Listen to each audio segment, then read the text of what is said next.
I'm in sound and I got issues. Oh yeah, those are good because the original hits. Now there's none of that. Today's issue is Dinoking number 1, Edge of Extinction. There are 2 issues in this one. Issue 1, Lizard Brain. Issue 2, Behemoth. Original concept by Liam Gray. Story by Liam Gray. Art and letters by Liam Gray. She Say and Whale Rain. Cover by Cannon White and Vinnie Tartamella. Dinoking, Cold-Blooded Edition. Design, Liam Gray. Matt Fitzgerald, sorry for mispronouncing, and Whale Rain. Series editor, Liam Gray and Beau Fitzgerald. Supplemental art, Annie Lang, She Say, Malik Torihane, and Nathan Rosario. Art consultation, John J. and Vinnie Tartamella. VP Productions, Liam Gray. VP Sales and Product Marketing, Liam Gray. VP Creative, Liam Gray. Publisher, Liam Gray and Conquest Comics Group. I have the limited Cold-Blooded Edition 1 of 2. Is there only 2 of these in existence? I have my handy dandy notes, and I'm gonna be doing the sound scale as always. S for story, A for art, L for lettering, A for action, and D for drama. How does this book rate? These are my notes for the story. There's a lot of story. Let's get right into it. Mia and Kendama, they're 2 kids picking flowers and mushrooms in the forest when they hear a strange sound. They go to the strange sound and they find a strange man eating a deer with his bare hands, blood all over him. And they're hiding out, obviously because they're scared. But one of them makes a sound, and so the man notices them and is like, "Hey, are you guys enemies?" And they're like, "No, we're not enemies." And they're terrified because they're little children. But what they do is they bring him home to the single mother taking care of them. Obviously, she's scared at first because her children brought home a strange man. He is very skinny, but he's still a strange man. And he's covered in blood, deer's blood. And she recognizes the clothes that he's wearing. She was there when he was eating a bunch of people 11 years ago. That's later on in the book, though. I'll explain more later. Little girl, Mia, she's 6 years old. Kendama, he's an older boy. He's 9 years old. And I love how the mother taught Mia, obviously, that you gotta be kind to people. Mia uses those words right back at Rem. And so Rem's like, "Okay, I'm gonna feed you, and you're gonna have to do the chores." It's implied that the dad left or is dead. It doesn't say explicitly. Only in one little dialogue piece does it say, "Oh, you can have him do daddy's chores, since you've always said," and then the mom hushes him. And it never really goes back to that point. But I'm just going to assume that the father is probably dead. The kids give him the nickname Kaiji, and he slowly starts feeling like he's part of a family. At first, he's messing up. I don't know how you blast a hole in the cow house. How do you do that? Yeah, you're tugging too hard at the cow, and it's pain. But honestly, how do you do that? Do you have some sort of explosive? This is obviously manga styles, is manga inspired, so there's going to be a lot of exaggeration. 3 months go by. Peace and prosperity for all of them. They're having a good old time. Then one day, one night, while they're having dinner, someone knocks on the door, and Rem answers the door. I really like the page flip, because then you see a huge T-Rex just at the door, and he bursts through the door, and he chomps on Rem. Instant death. Instant KO. If this was a video game, he would have got all the XP. Obviously, this makes Kaiji mad. She was so kind to him, taught him about love and humanity. He's so angry. Why did you do this? Why did you kill her? And you want to know what the dinosaur's reasoning is? I'll tell you the reasoning in a second. What he does, though, is so cool. He goes run underneath the T-Rex, and then he goes for the jugular. And then just chomps down. I'm gonna eat you alive. I'm like, oh my goodness. This is crazy. And then a pterodactyl comes and pins Kaiji down, sinks a claw into his chest. It looks like it's in a very fatal part of the chest, but this is to show that he has regenerative abilities. He can regenerate, he can heal himself up. Well, I don't know why they do be doing this. The pterodactyl is like, you're one of us. You are the son of Gideon. And your name is Cole. K-U-L-L, like kill, but instead of an I, it's a U. And Kaiju has done this before. Oh my goodness, he's done this cycle many a time. He's just done doing the run in the wild, and then he's been loving families, and these dinosaurs come and murder everybody. For what reason? Well, the reason is they want to awaken the beast inside of him. And the only way they can do that is if they anger him very much. They killed the mom. They plan on killing the children. They keep saying stuff like he's the true legacy of Gideon, and that he needs to bring balance to the world, and to shatter the Black Diamond, but I don't know what that is. It's alluded to be an enemy. He's not shown in this book. Or if he is, he's not pointed out. They kill Cole, and then they leave him there just to regenerate over a few weeks. They keep the kids in his mouth. Don't want to get them harmed. We're going to take them for incubation.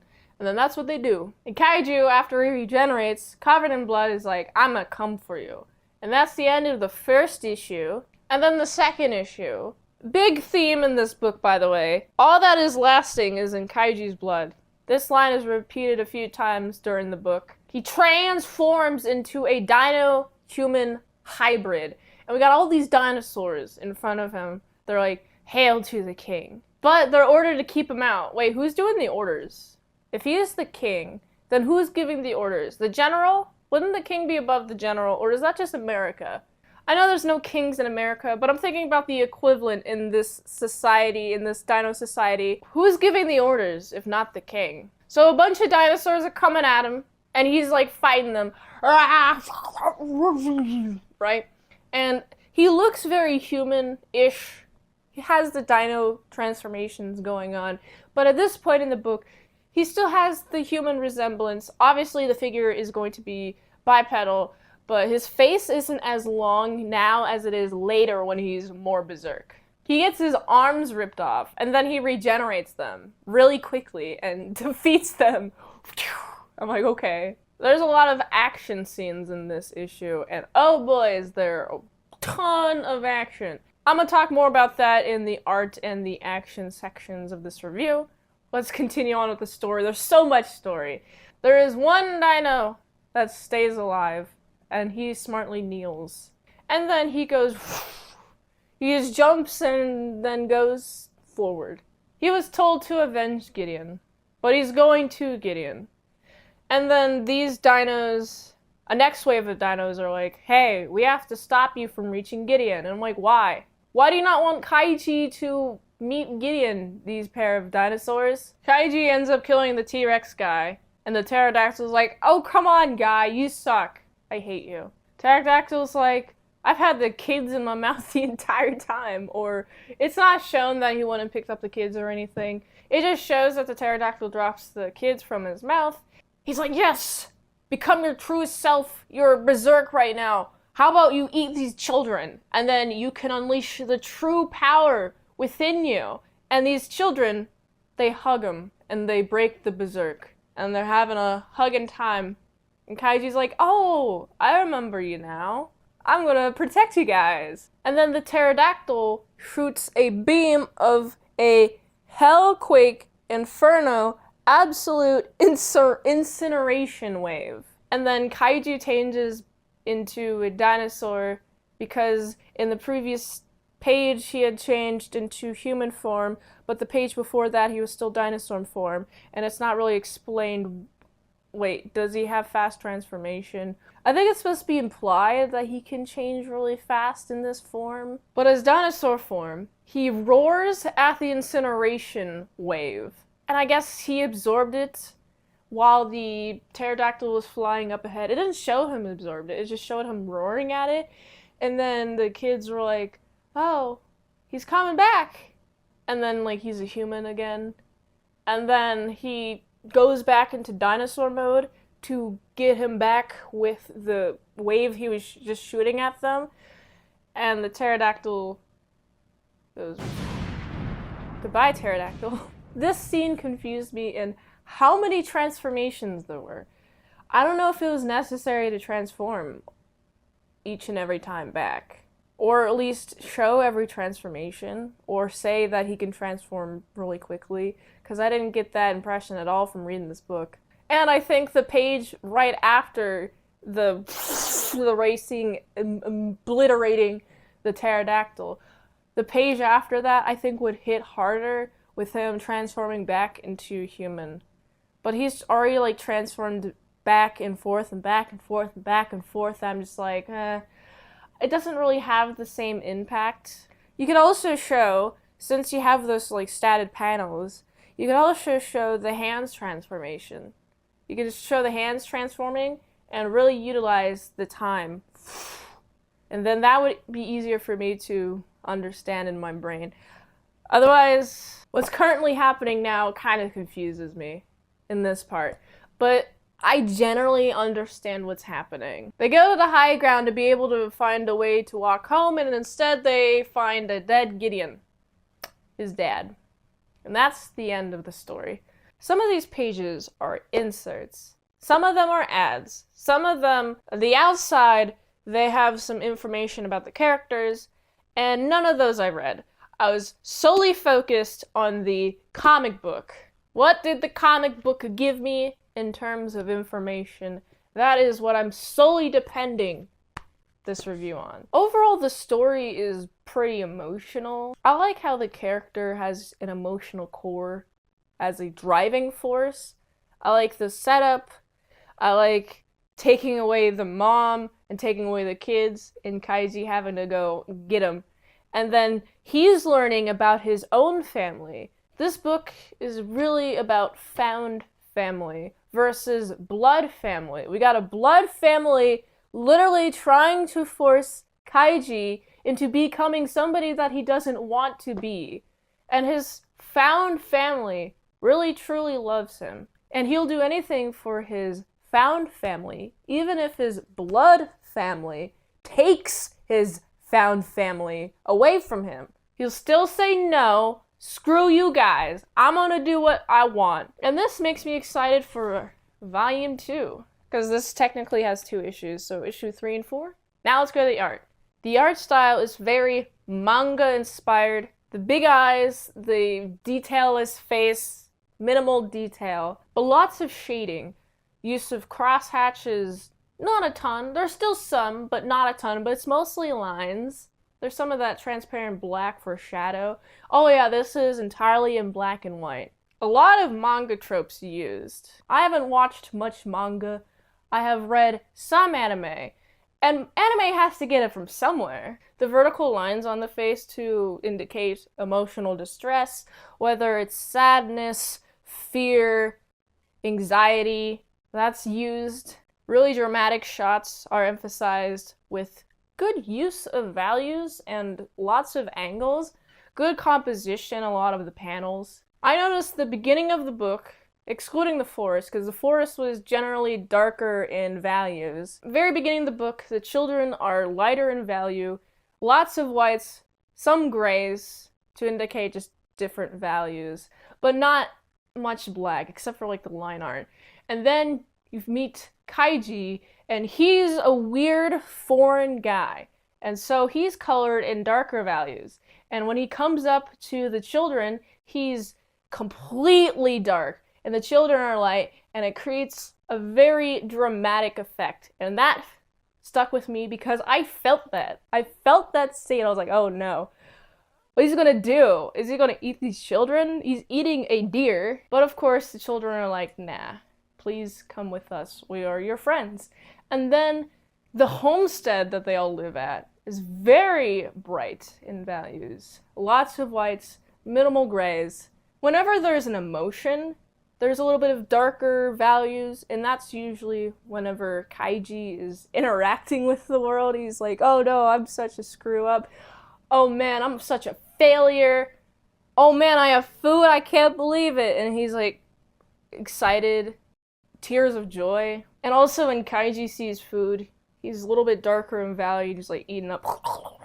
Because he's just so emotional about having seen food, he's so hungry, and he's just desperate. Very beginning of the book, up until the dinosaurs come, bright in values. Lots of whites, minimal grays.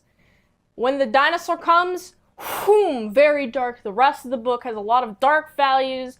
I really like the use of the values, taking a character in the main ground, having him being all silhouette, putting him against a bunch of lighter characters in the background, or a light background, or a dark background to contrast with a light character, and then a dark foreground as well. It's fun how values are used to create depth in this one. Lots scratchy for the line art. I feel like the line art being all scratchy really helps add motion to the characters. I also noticed good use of some value blocking. If you don't know what that is, take a value.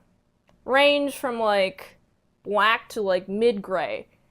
That has to be like a third and it all has to be blocked together. And then take that for the other two groups, very, very light, and the mid-range. That has to be along a third and blocked together. And what you get is something beautiful. And there's a lot of value blocking I noticed in this. And I was like, okay, it really enhances the action, enhances the comic. Now it's time for letters. Lots of onomatopoeia at the appropriate sizes that they do be at. There are a lot of English onomatopoeia, but there are some Japanese onomatopoeia, not a ton. But I was confused as to why there are Japanese onomatopoeia at all in a majority English onomatopoeia book. I feel like the one Japanese onomatopoeia is kind of out of place, personally, just because I just want it to be consistent. I like consistency. I like the use of the text bubbles. Humans be talking in a regular text bubble, white background, black text, but the dinosaurs, they be speaking in black background, very spiky border, and white text, which looks very archaic in the typography of it, in the font that was chosen. That's how you distinguish between human and dinosaur when they be talking. There is some small text that is generally used whenever someone's talking to themselves. Although I was curious, there's a couple points in which I noticed that same small text being used as a text bubble. And I'm like, who is talking? What's going on? Wait, that didn't happen often in the book. Something I noticed more in the beginning. But generally, the text bubbles were used goodly, and I like how the text was placed in some of them. There are some panels where it's not even using text bubble. It's using just straight up the font on top of the picture, and with a heavy line border being black, you got the inside being white. You got a little bit of I feel like a little bit of a drop shadow could have been added to make it more readable, but you know, it adds to the chaoticness of just reading it, chaoticness of the scene in which it happens. I like the sizes of the text being all over the place. I noticed the page count. One of the pages is actually wrong. It says 77 when it's supposed to say 78. I also noticed there wasn't a page number on all of them, and then there's some with page numbers in which I'm like, wait, you're not going to put page numbers on the rest in which he didn't have page numbers on them because the drawing was going too low in order for you to put a page number where it normally would be underneath the panel. I'd like all page numbers or no page numbers or consistent page number conventions. And also correct page numbers. I'd like that too. Now it's time for action. The action with the dinos. All of the action happens in the second issue. The first issue, nothing really happens action-wise. It's mostly just a setup to a tragic loss that starts issue 2. The action is very fluid, lots of action lines, and that scratchy line art I was mentioning earlier really helps bring the action. It makes me feel what's happening on the page. I can look at an action scene and add motion with my brain. I can animate it with my brain because there's just so much follow through, so much action.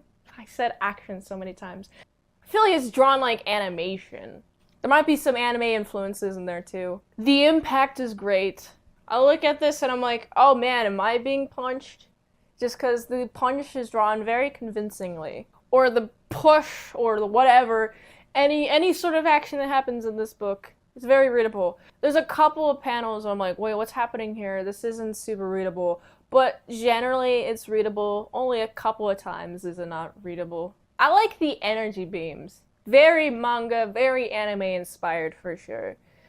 The bigness of the energy beam just makes me feel it's very powerful. And the scratchiness too. I like the scratchiness. It really helps with the action. I've already said that. I'm saying it so much because it really helps with the actionness. Now it's time for drama. Kaiji meets family, mom gets killed.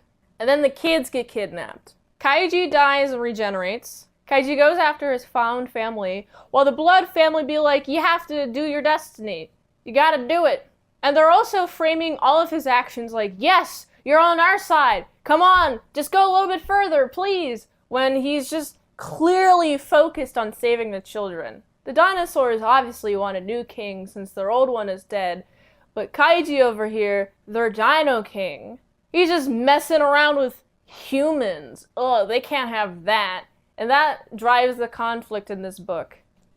So, what does this book get on the salad scale? Before I continue, I should mention that there are some references to Xenotype, and I don't have Xenotype, and I haven't read it. You don't necessarily need to have read Xenotype to get this book, but there are references to names and events that happened in that book. I wish this was a little bit more standalone. So what does this get on the salad scale? Story.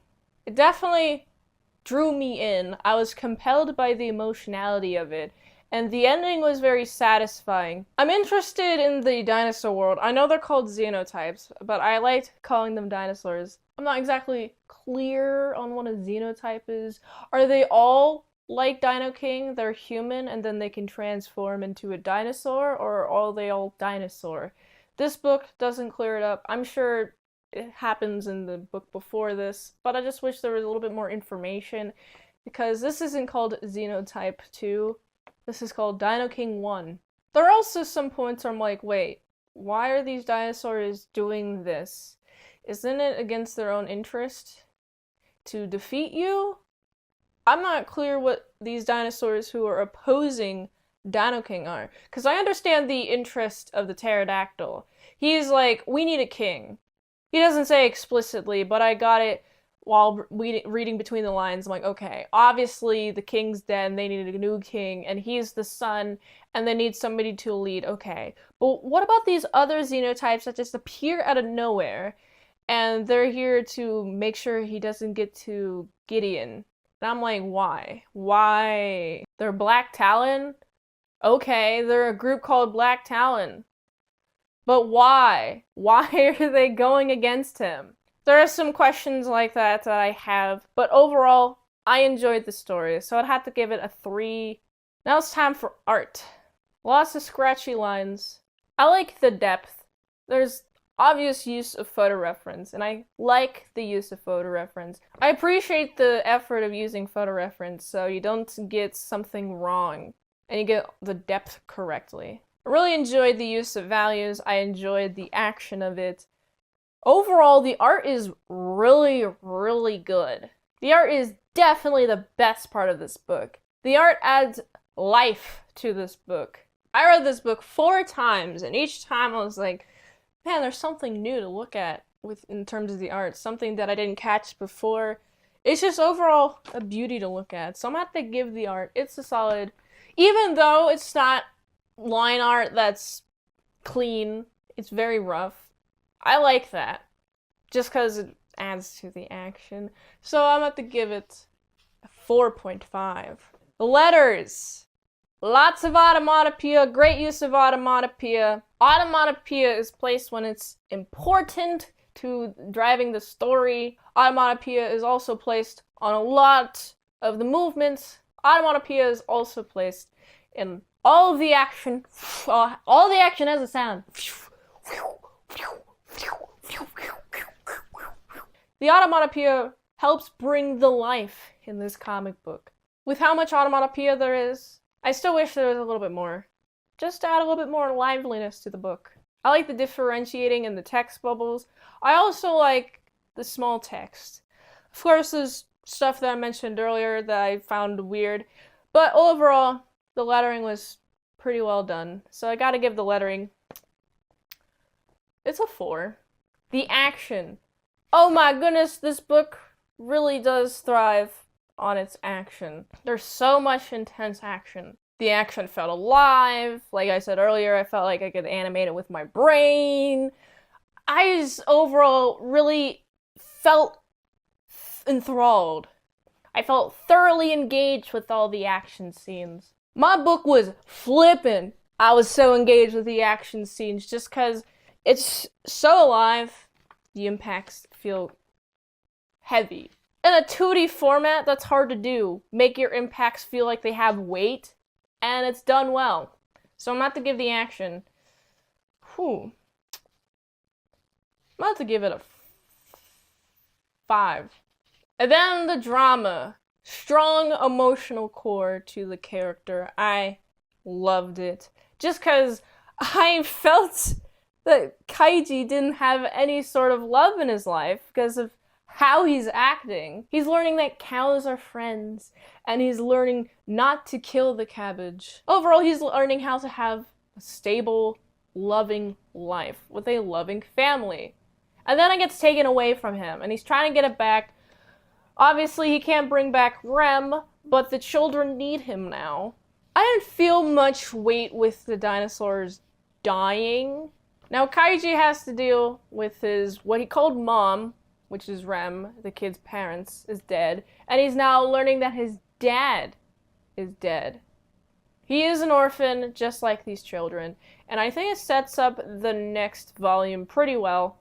I'm excited to see what the drama is like in that, and so I'm about to give the drama a 4.